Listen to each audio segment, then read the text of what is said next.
So we're going to talk about building building an offer around your community, which is something that's come out of the last session. I think Ramiro said quite a bit about it, the importance of investing in that community and designing for that community. And I've put on screen a slide by Joanna Kaljan, who did a keynote at a conference in the UK, This Way Up, a few years ago. And she talked about, she had some really interesting ideas. She comes from a kind of design background and is linked to the Nostradamus project. And she talked about humaning, something that I think exhibitors are really, really good at doing. And she talked about cinemas being in the business of designing communities of people. And I think that's a really interesting way of rethinking programming or rethinking what we do, to start with the outside of the circles, because we tend to focus on the films and kind of work our way out, thinking, well, let's find the audiences for this. But thinking maybe we can do this a little bit differently and start with the community and work back in. And in a way, if you start thinking like that, I think we can make some real changes in our approach, and we can start designing different communities and sort of programming for those different communities. So we're going to have some concrete example of doing this kind of work. First up, we've got Simon Blaas, who's going to speak about building a film club. So that kind of much more grassroots-based film club idea. Simon.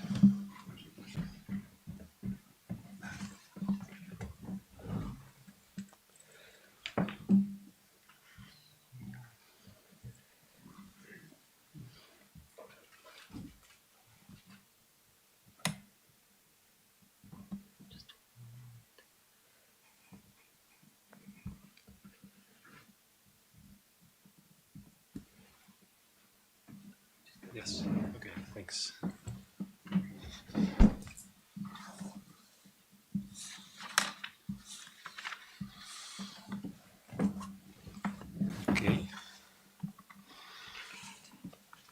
Okay, thank you.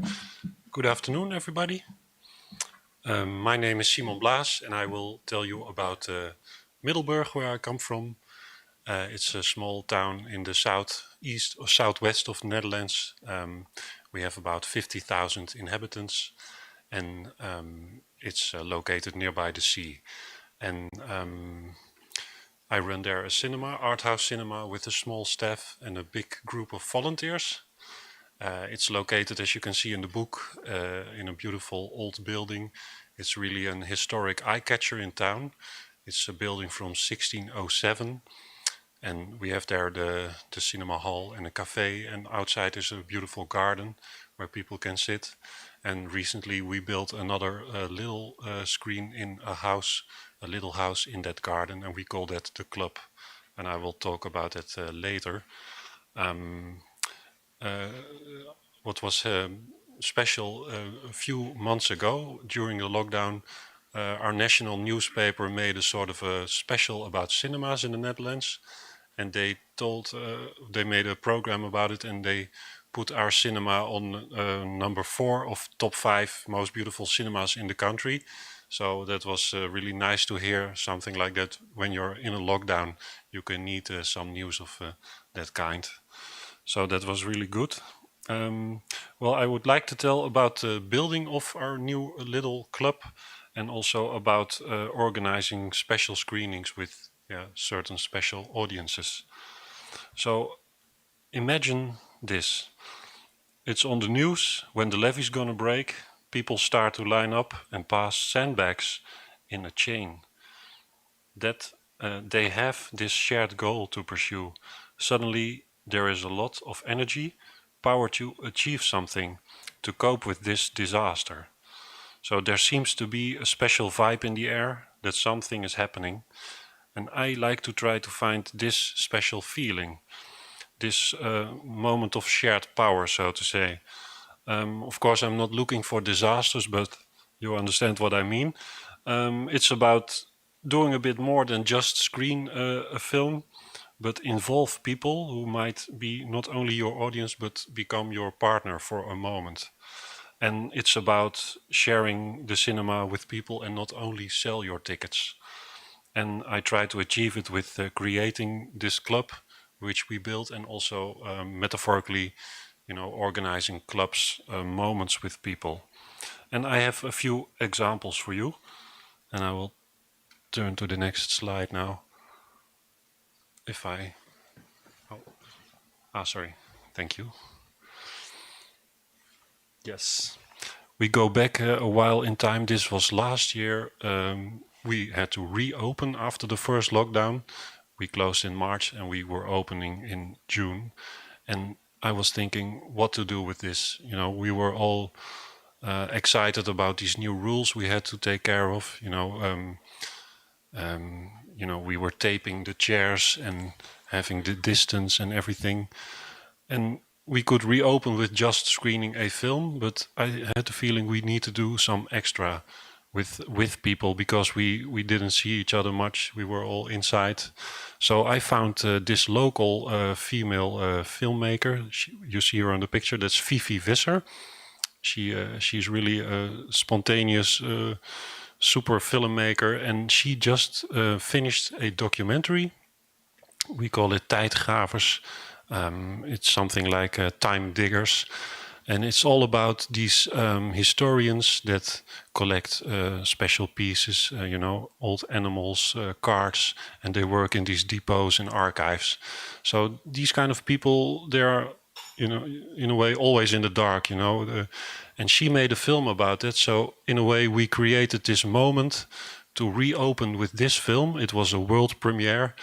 And she was happy because she was really willing to share her film with the audience. And we were happy to have this unique film. We were the only one in the world to have it in a way. And all these people that were in the film were really collaborating to spread the word about this film. And you see that picture on the right. Fifi is there sitting in a cinema telling about it to a journalist. So we made time to organize a special screening for journalists. And so we had every possible press we can have, like local newspapers and local TV. And it was like a huge success because we had a week sold out screenings all the time. So, and now I was thinking about it, I can hardly remember what current titles we had those days. I think we had something like The Lighthouse and yeah, but we were really happy to have this. So I think this was a nice example to work with other people, audiences, and a filmmaker and create a sort of special energy for that moment. I'd like to show now a little clip. Can you help me?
2013 zijn we verhuisd naar de Kloveniersdoelen en sindsdien is de cinema gegroeid.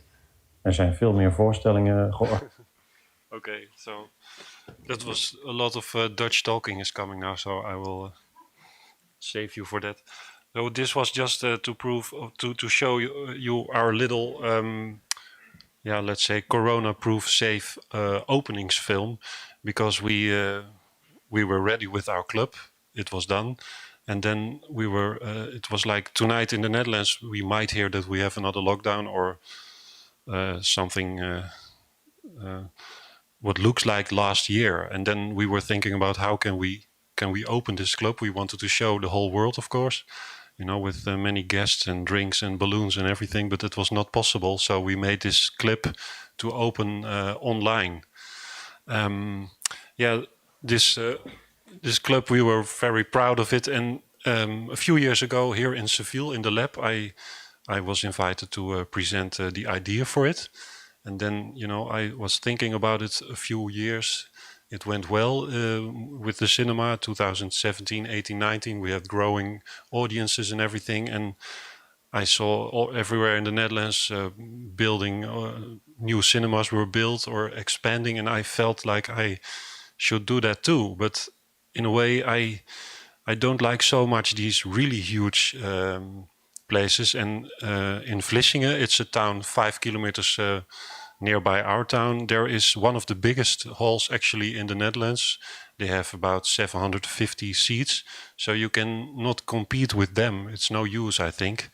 And also practically I was looking around where to find a room. And in the building, it looks really gorgeous and nice, but it is a bit of a strange building. There are maybe a bit low rooms and not practically. So then we started to think about this little house in the garden that was used for storage and some meetings every once in a while. So we started to think about this seriously and make drawings and did some calculations, and okay, it was possible and we did it. And I think I will show you this. Some pictures of building it. I think I liked it to grow a little bit with, in a way, downsizing. So in this club, it was important for me to let the audience have the feeling that you really matter. Because I think how bigger it gets, you get it's not personal anymore. So we wish to give you really the idea that you matter and that you're welcome. And I think we build it with a lot of love. I will show it here. It's all about the details. And we like to talk in the press release about it's in the mood for love, red chairs. The walls and ceilings have Budapest dark aubergine, or eggplant, I think is English. And we call it Madman Smoky Ochre on the floor. This carpet, we made it, it was handmade, hand designed. And there is, let me see here, a little bar in it. And we can present, like, let's say if you rent it for your private party, we switch on these special lights and we prepare some drinks and everything. And everybody who's entering that little room, they love it. It's just because all the details matter, I think. And I think, people feel it when they enter that. It's really intimate. Let me see.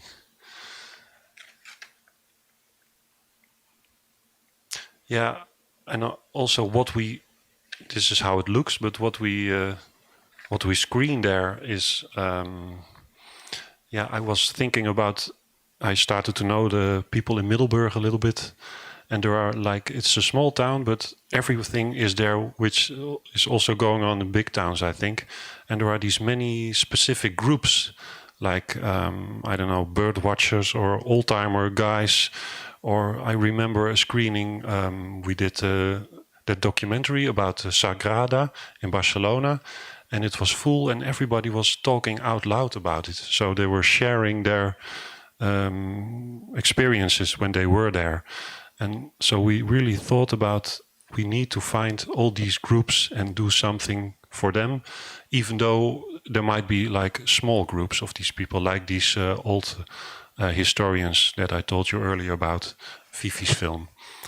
And when we started, we designed some concepts to start with, like we call it Club Local or Club Classics or Club Expat.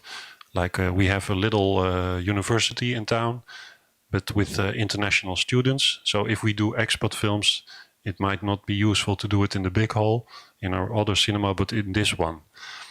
And people can rent it for a private screening.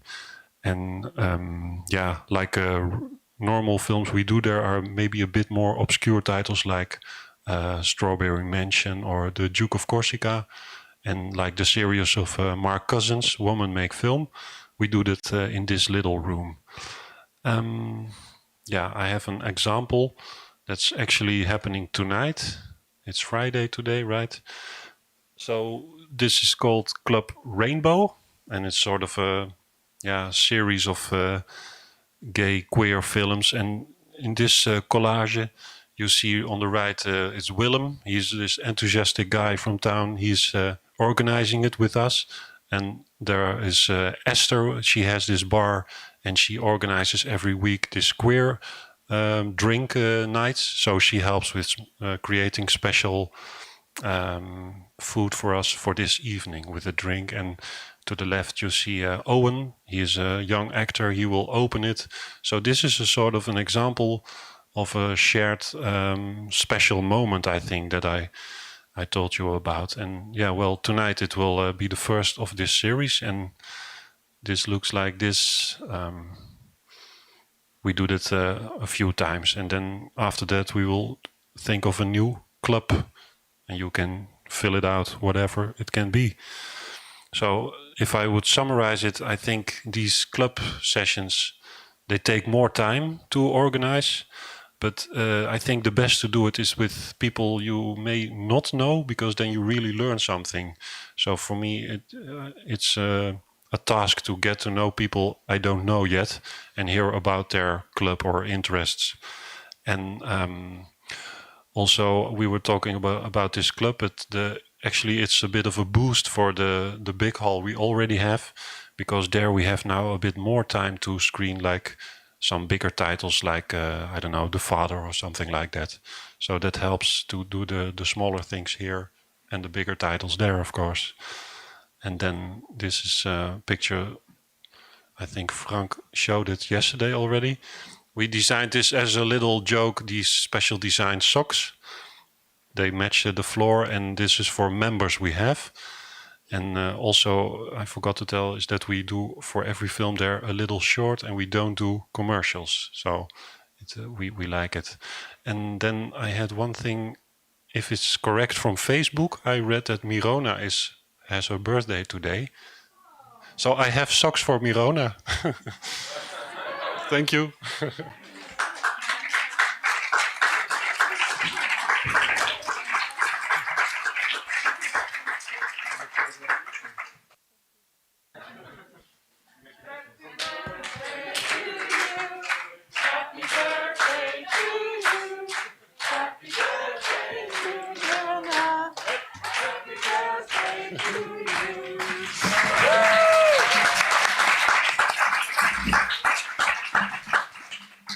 That was so great. I think grow with downsizing is going to be the lab motto. I love that.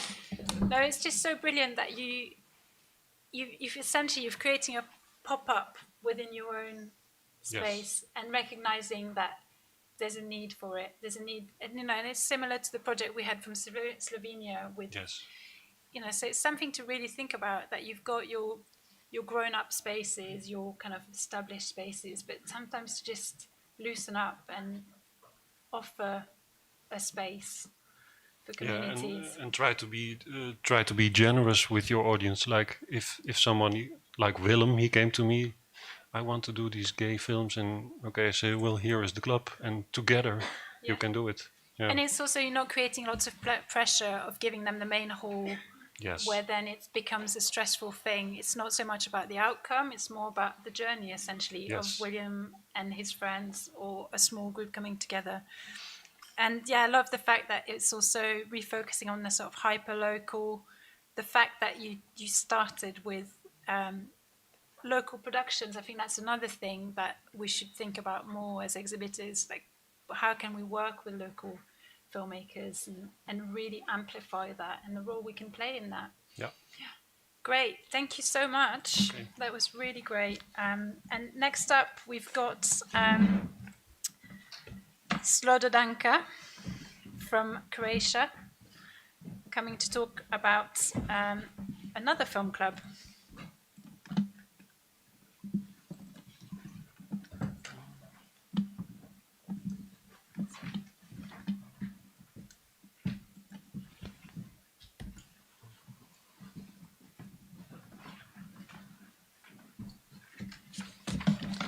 Okay, Adrian. Sorry. Up. Down. Oh, okay. I have to. Okay. Sorry for this. This is okay. Okay. Hello to everyone, and first of all, thank you to European Cinemas that gave me this chance to present our work, because I believe that all of us in our local communities are really doing great and bold and sometimes even hard initiatives in one goal to make how should I say, life better for all of us. Art-Kino, first of all, is a public institution, that was founded by city of Rijeka, and we have few venues. The main one is Art-Kino Croatia. It's in the very city center, and first screenings took place in 1926.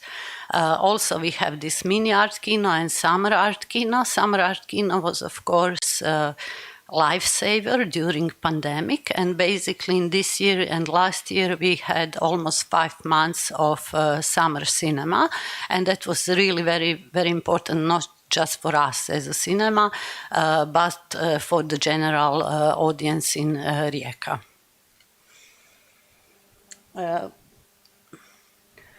Well, also a few months ago, we opened one completely new venue, and I will talk a little bit more about that because it's more connected maybe with European Cinemas team called Collaboration, because Children's House is one of basically main legacy of the European Capital of Culture project. Rijeka was European Capital of Culture last year.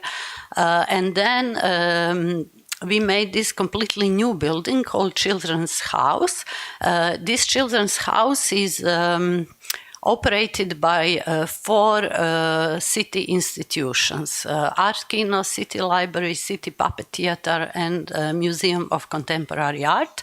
And sometimes, to be quite honest, it's really very hard to cooperate and to, how should I say, work together, but we have the same goal, and the goal is to create not just new building, but new program format and new direction in the field of art education.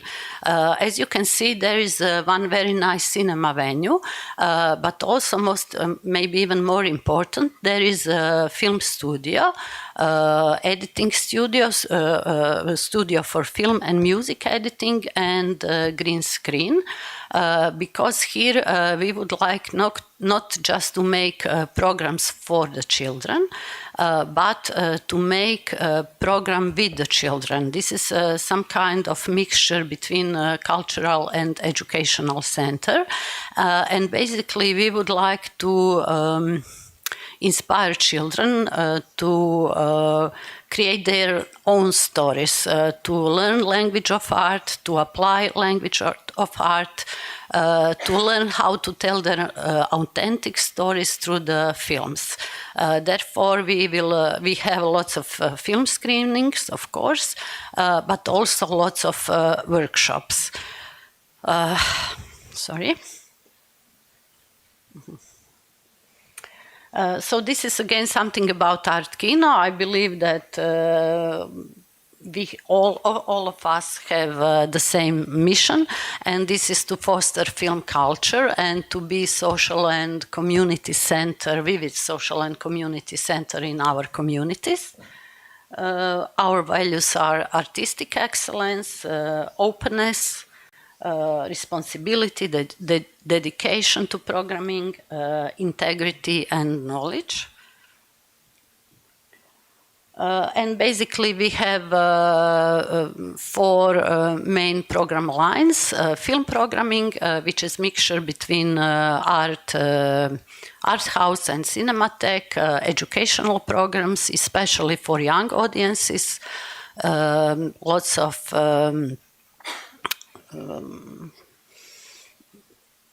educational and media programs, and we even do support for the local and international film productions, because Croatia is very, very interesting for the European and American film shootings, as you perhaps know. So when BBC or Netflix or someone like that come to our region, we are supporting even that.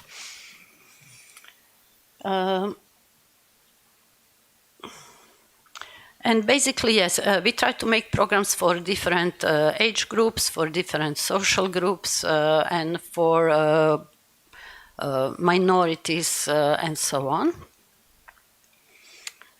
And we developed different strategies to develop audience. First of all, we always try to be very open to the community in which we work, and also it's sometimes, I think that Frank said yesterday, it's very hard to make a balance between artistic excellence and between openness, you know, but we always try to make some balance between those two things. And right now I'm going to present this project called My Film Story. It started in July 2018 and it finished in July 2019. It was supported by European Social Fund and Ministry of Culture in Republic of Croatia. And the main goal is to include our older citizens into social and cultural life of Rijeka.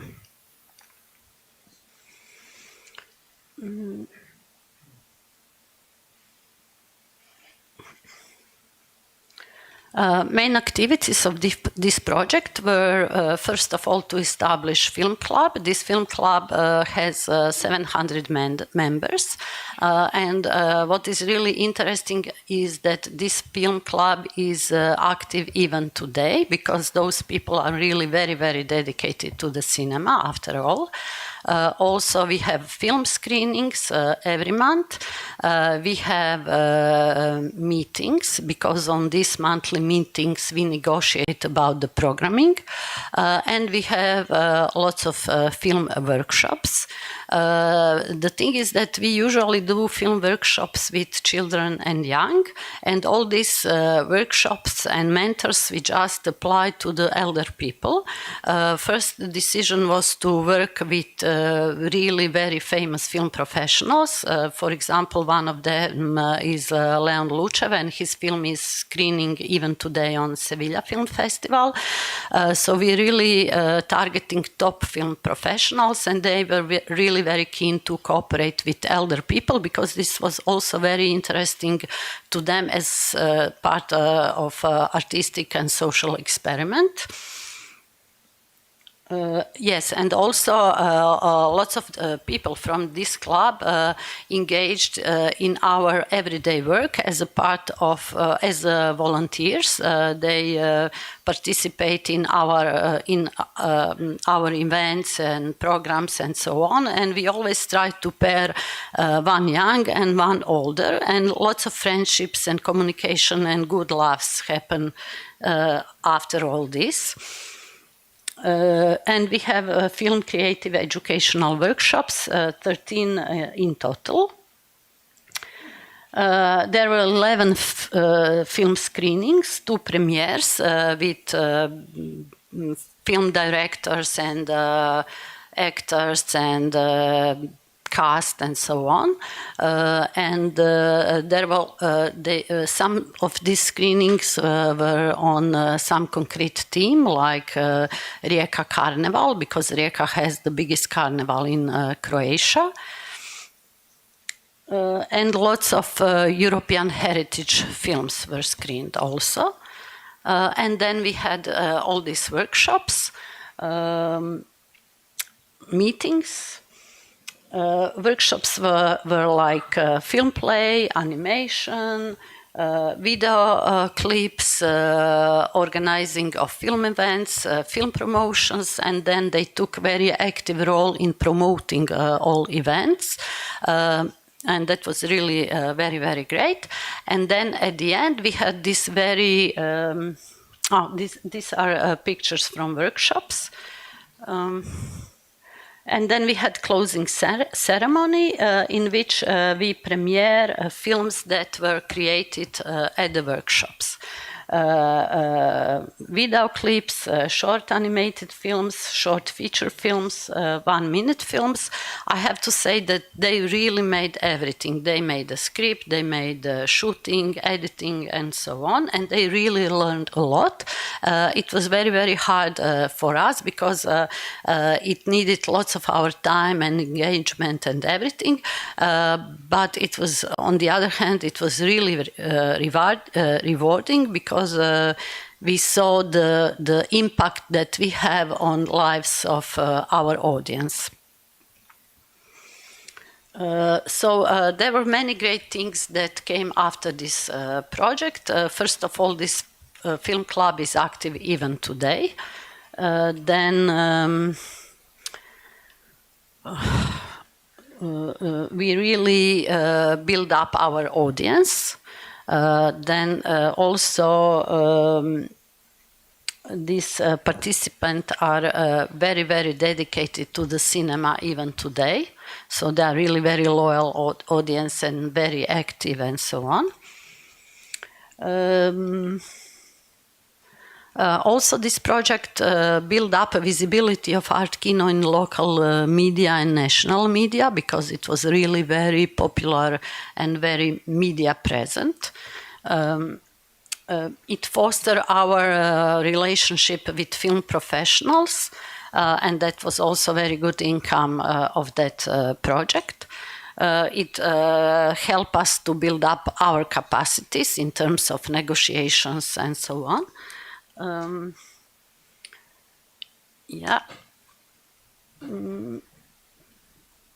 Yes, it increased number of our regular audience. It increased audience diversity and build up our visibility in media and local community.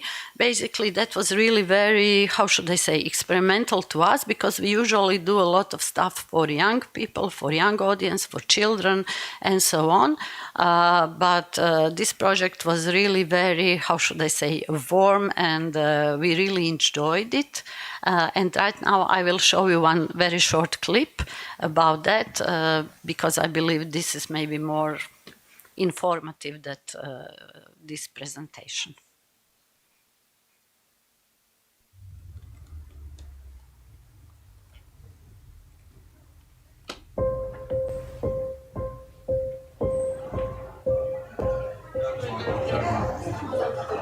Kad sam otišla u mirovinu, odmah sam se učlanila u klub Art-Kino za dobre filmove, jer ja volim starinska kina, vraćaju me u mladost i djetinjstvo. I Art-Kino mi je uvijek grijao dušu, osobito zimi ili kad su revije turskog filma, talijanskog, francuskog i tako filmova iz raznih zemalja Europe.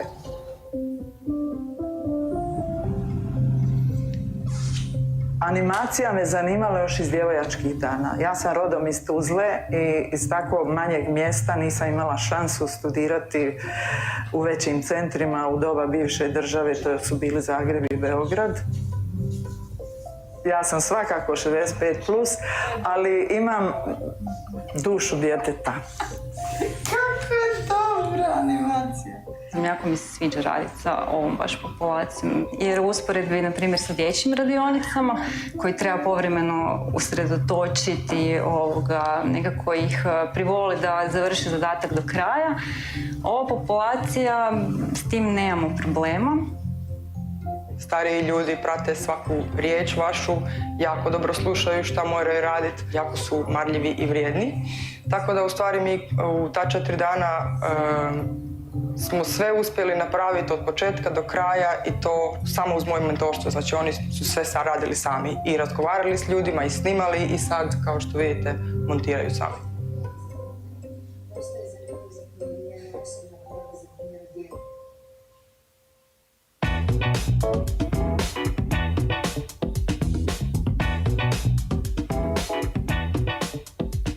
Nisam znao što očekivati.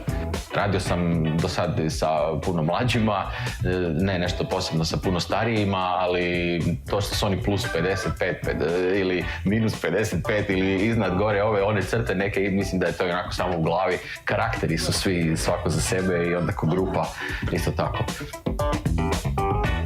Baš me dignu čim se nađemo ujutro, odlično. To ćemo naći, ali ovdje već možemo pisati. Jednom sam si u glavi radila.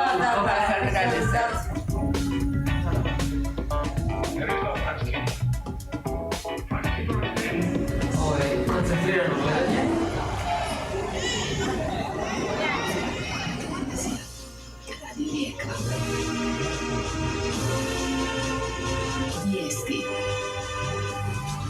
Na Hvarskoj Ultri policija je sinoć zbog droge privela 27 osoba, te još 2 osobe zbog prekršaja iz zakona o javnom okupljanju.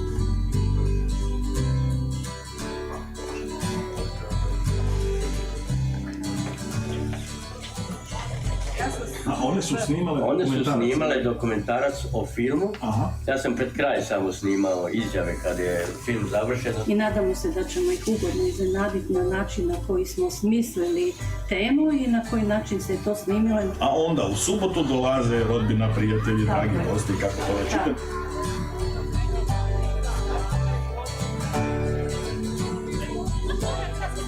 Dobio sam dojam da su to sve ljudi koji su jedno dočekali nekakve takve aktivnosti u kojima bi se mogli angažirati, u kojima bi poneki od njih mogli otkriti nekakve svoje skrivene strasti, ajmo reći, u filmskom svijetu.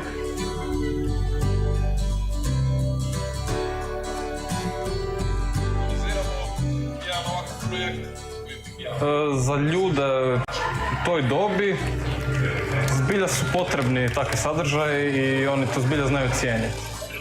Pa čisto kada im netko pruži priliku da se zainteresiraju za nešto novo, da nauče nešto, da upoznaju nekakve nove ljude, prijatelje, tko zna, možda i ljubav.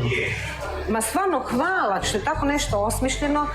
Stvarno mi zaslužujemo ne da budemo u kući, da sjedimo i da čamimo, što je neko rekao, nego baš da imamo nekakvu zanimaciju, nekakvu aktivnost. Ja jedva čekam da se to opet, daj Bože, ponovi. Ove dane zaista, to su meni praznici. Hvala Art-Kinu i svim ljudima dobre volje koji su nam ovo omogućili. Da se osjećamo korisnim i potrebnim našem gradu.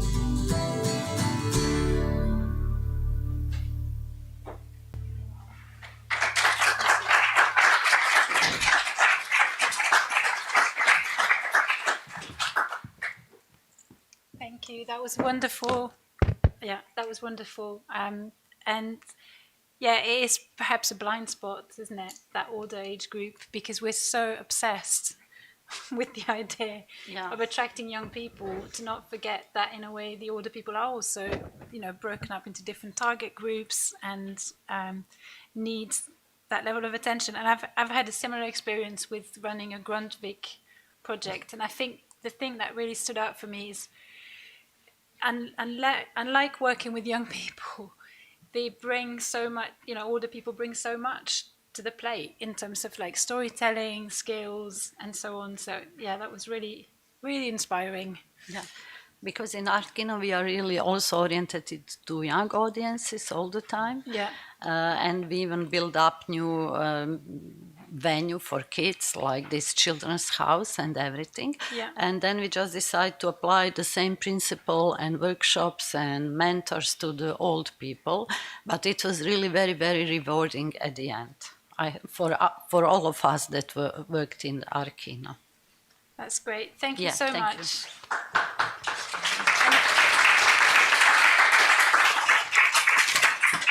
And next up we have Kaat. Is Kaat here?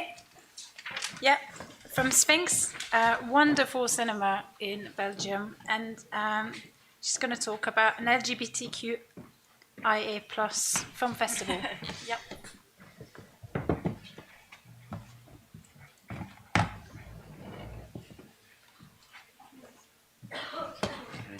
How do you? Yeah. Okay.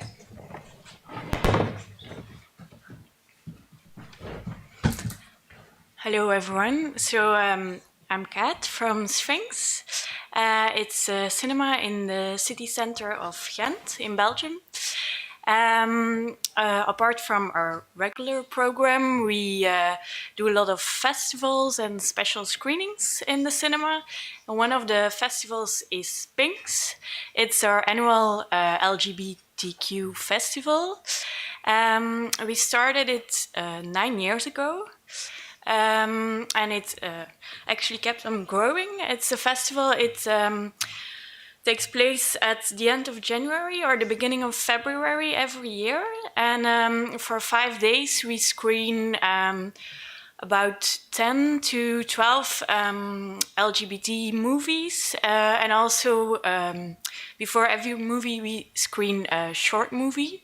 We try to get as much Belgian premieres as possible. And for the short movies, we work together with local movie makers or students from the local film schools in Ghent. So our main goal for the festival is to open or reopen the debate about sexuality and gender identity. We want to create more awareness. And also, wrong slide. We want to not only screen movies, but like make a meeting place out of the festival. So we put debates or workshops or performances that are with the same team as the movie, and for this we work together with local LGBT organizations to open up the dialogue. We since I think 2 years we work together with a host for the festival. It's the one you can see on the left. He's a performer and a secretary for queer affairs, and he's so the host of the festival. So he does the debates and organize the workshops with us. So as I said, we like to add some more things to the festival. For example, we I think it was in 2020, we screened Priscilla, Queen of the Desert. I don't know if you know it, but it's a famous queer movie. And afterwards there was a performance by a drag collective that was a local organization from Ghent.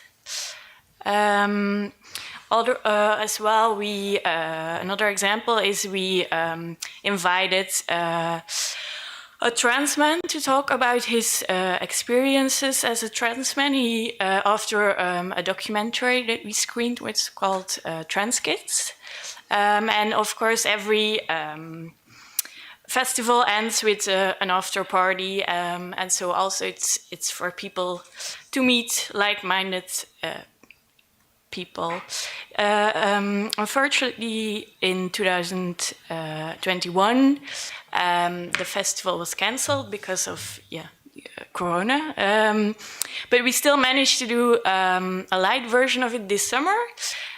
We did Pink Summer Edition with just every 2 weeks we did one screening of an LGBTQ movie. And yeah, also sometimes we could add a debate or a workshop to it. But what I was mainly wanted to talk about today is 2 years ago we decided that from our organization we all did the work alone, but we're not diverse enough and not enough representation for our main target audience. So we decided to start a focus group. We sent out a survey to all the people that had been to the festival before, but also to a lot of LGBTQ organizations in Ghent. And in the end, we came up with a very diverse group of 10 people. And we sat together with them for a couple of times all to, on the one hand, to think together with them about the program, so which movies we wanted to screen. They did a lot of screening of movies and watched a lot of movies. And then we came up with a program that I think was a lot more diverse than the ones we had before. They had very interesting points of view, or they knew about movies, a lot of queer movies that we didn't know about. So it made the program really way more interesting. But on the other hand, we also worked together with them to find speakers, to find workshops. So the program the festival was not only ours anymore, but it was also part, the audience were part of the festival. So that was a very great experience for us to learn from them, but also they brought a lot of people they knew to the festival. So our main audience before were mostly older people above 50, and now with the focus group that we attracted more a younger audience that we didn't have before. So as I said last year, we couldn't organize the festival in the way we did normally, but this year in 2022 we will organize the festival again, hopefully the first week of February. So when someone is in Ghent, you should definitely visit the festival. But this year we started with the focus group actually last week before I came here was the first meeting. We are working together with the same people from before, but also new faces, very young, new influencers, and this year we will want to go a step further. We don't only want to work with them behind the scenes, we want them to be like advocates for the festival. We want them to become the faces of the festival. So that's the main goal for this edition, to have them more in the spotlights. So yeah, that's my presentation.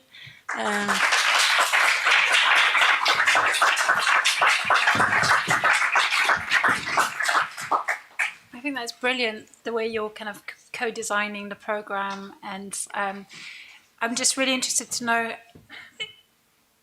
I can see what's in it for you. You're obviously getting a diverse group to help programming your festival, and they're becoming ambassadors. How do you manage that relationship with them? What's in it for them? They're like all doing it voluntarily, so they get an accreditation for the festival. But for them, they're like very how do you say it? Enthusiastic and active people in their community. So they really want to make the festival bigger and more diverse. So it's also for them, the way I see it, they feel like they're becoming part of the festival, and yeah, they all do it. The last time we had a lot of people that were interesting, and we could only choose a small group. Yeah. So yeah, there's a lot of interest in Ghent to do something. So that they're excited to get involved, and you're creating a meaningful volunteering opportunity. Yeah. But it is something, it's worth keeping an eye on that as it develops, because what we were talking about this year is we always ask how do you say it, money from the government for the organization of the festival. And we want to add or ask some more budget, so we could also give more to the volunteers, not in terms of like payment, but maybe we could organize something to do together with them and put some more money in it for them.